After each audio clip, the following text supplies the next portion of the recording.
Good morning, everyone. This is Janice Means with Marketing with JR. My topic today is this event or trade show right for my business. I have done this presentation many times. It's usually an hour long, so we're going to keep the discussion on the questions short. There's 10 questions, so if you want to keep track. So you saw in the posting of the title that I said an event or trade show. It can be an expo, community expo, health fair, vendor booth at a event, the back of the room, those kinds of activities. And we're not going to talk about is a booth or an event or expo a good strategy for my business, but is a particular event good for my business? If you don't know if the strategy is good for your business, that's a different conversation for another day. So some things you need to understand to figure out if a particular event is good for your business. The first one is, you need to know who your ideal client is, your full avatar, know who they are, where they are, what they do, everything about them. The second thing you need to do is you need to understand your normal return on investment in your marketing. What's your normal turn so you can compare this event? What are your actual numbers? If you have so many prospects, how many leads does that turn into? How many conversions? How many transactions? That kind of stuff. Know what your gross profit is. And then you need to be honest with yourself as you work through this review. And pardon me, I have allergies really bad, so I have to have a cough drop, or you just hear me cough instead of talking. Okay, so the first thing you want to start looking at is what is the investment? And that investment means the cost of the booth, the cost of having people staff the booth, the cost of the materials that you're going to have at the booth, the cost of the time and the way. So all those factors. So what is the investment? Our second question is, do you have the materials to create a booth? Do you have a banner? Do you have a tablecloth? Do you have handouts? Do you have uniforms? Do you have name tags? The list continues on, but can you create a booth that represents your brand in the way that you want to see it happen? Our next question is, what is the timeline to the event? Is it tomorrow? Okay. More than likely you're not going to get to have that happen. And you'll say, how often do you find that out? I actually got offered a booth last Friday for a free booth on Saturday. There was no way I could make that happen, even though it was going to be free to me. So what's the timeline? Do you have time to buy all the materials? Do you have time to schedule staff? Do you have time to advertise? Because the responsibility for advertising an event excuse me, is just as much your responsibility as the host for the show. So all of those things are pertinent to what is the timeline to the event. Question 4, what would your goal be for attending this event? Now I have a separate topic on it, but deciding what your goal is. If your goal is to get your name out there, do you have the right kind of information that's going to make everybody remember you? Do you have an engaging activity? Or is your goal to collect email addresses? So what's going to be the enticement for people to give their email address to you? The third thing is, can you schedule or actually sell at the event? Selling at the event for high ticket items is highly unusual.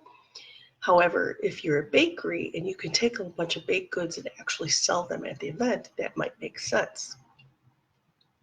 So if you're a high ticket item, your goal may be to actually schedule one-to-one or sales calls or that from the event. So those 4 topics are one of the things that would be your goal for the event. So that's an important thing, is can you figure out your goal for the event? Our next one is for number 5. What is the expected attendance of the event? Is it a new event? Has the event been done before? Will you know how many people actually come to the event? And the reason that's important is because of those people attending the event, how many are your ideal audience? So find out. That's a question, find out. Question 6.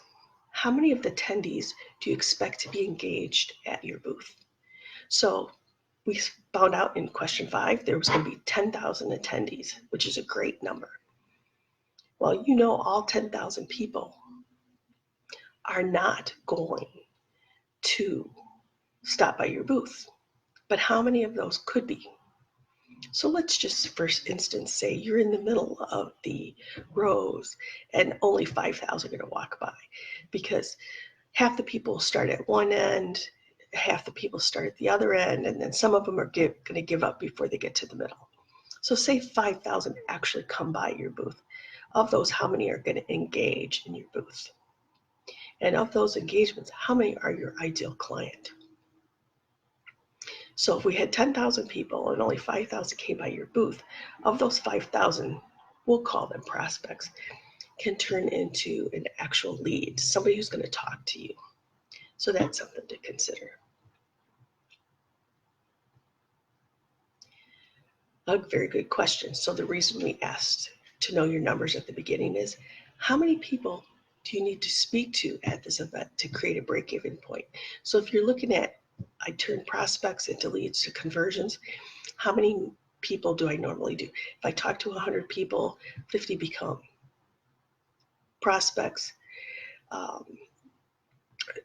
and they'll turn into leads, and those leads then turn into 10 actual sales. So for every 100 people you talk to who are your ideal client, 10 of them become a client. So in our example, we had 5,000 finally getting towards our booth and about 2,500. So out of that 2,500, about 25 would buy.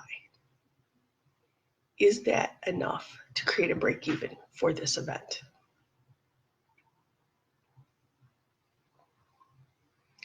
Question 8. If you have a high ticket value, high ticket item, could you break even at a lower number? So of those 25 people who took advantage of your booth, maybe that's not enough to cover your expenses or get a good return on your investment. But if you only need one to purchase a high ticket item, could that make you break even? Now, as we're asking these questions, you're saying, well, some of these make sense, some of them don't. The questions aren't intended to turn you into a yes. The questions are to put up the red flags for no, this event's not right.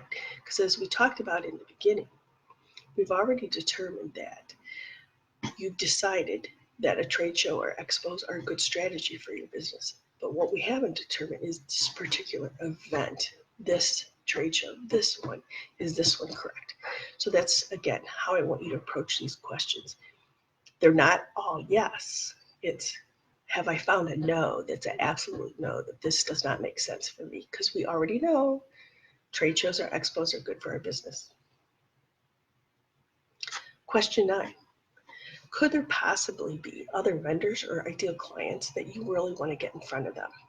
Is this put you in the same environment of people that you really need to connect with? Now, you have to be careful because different shows have different requirements, whether you can talk to other vendors or market to other vendors. But if you're connecting just to connect, it should be fine. So say you've always wanted to meet the printer down the street, but when you go in, he's never there. But you know, at this event, the owner's actually going to be there, so you want to talk to them. So if there's a bunch of your great partners that you want to meet and you're going to be there at the show, this might override all the yes nos about the return on investment because you haven't been able to meet certain people that you really want to meet, and this puts you in front of them. And our question number 10, what is your intuition telling you? Sometimes people speak about their intuition and must doing that.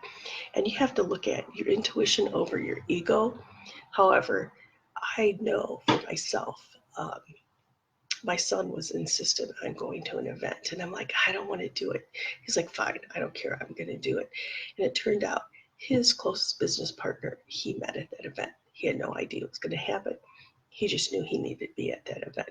So if there's something compelling you to be at an event that you don't quite understand, I'm willing to say as a marketing person, sometimes you know that you need to do something and you just don't know why. So that was number 10. Okay.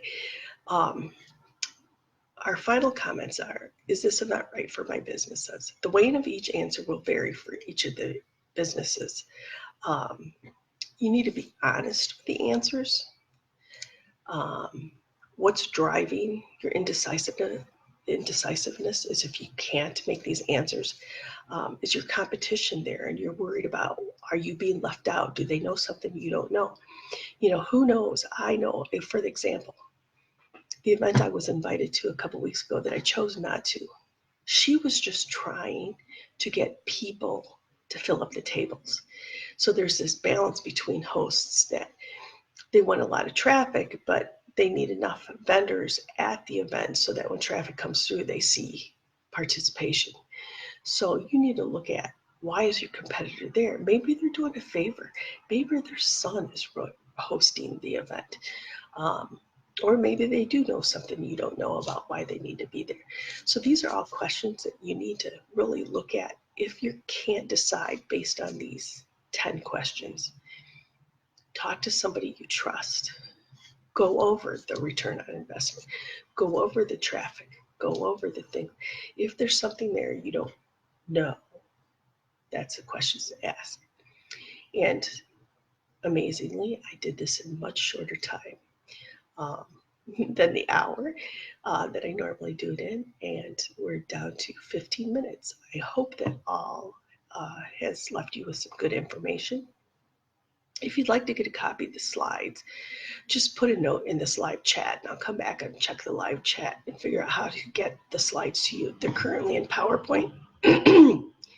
They don't have the talking notes on there. The slides just have the questions. So if you capture the questions, you'll be good to go. And I thank you all very much for your time. Have a great day.